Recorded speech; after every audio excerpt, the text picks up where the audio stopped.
Mewa, Momo Yemewa, Ito Memare, Ere Memare, Mopen Yefua, Yonetin Yefenya, Dashe Fonga, Oneshe Fukonega, Mota Wapata Sodore, Okopenye, Ola, Mota Wapata Sodore, Papa.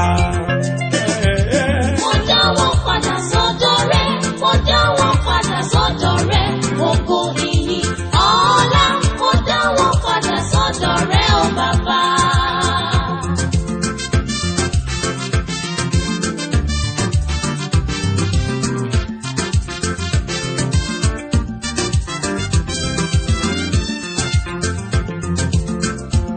Motari gbogbo ọkọ̀ padà sọ́dọ̀ rẹ̀.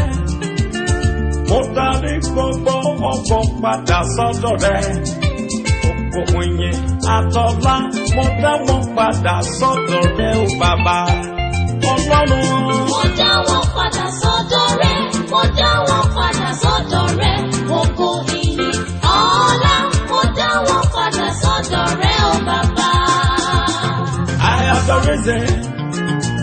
I have a reason, I have a reason to praise the Lord. I have a reason, I have a reason, I have a reason to praise the Lord. All glory, honor, adoration, all glory, honor, adoration. Then I return everything back to you, oh Lord. Oh Lord, honor, adoration, of glory, honor, adoration. Then I return everything back to you, oh Lord. You let me say, oh Baba. Mo dá wọn padà sọ́dọ̀ rẹ̀.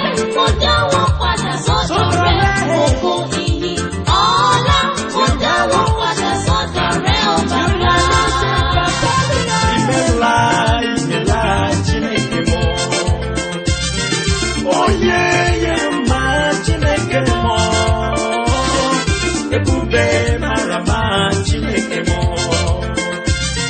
All glory back to you, oh Lord.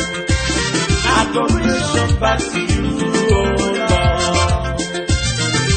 Honor back to you, my Lord. It's more down, Father, I'm in sort of there.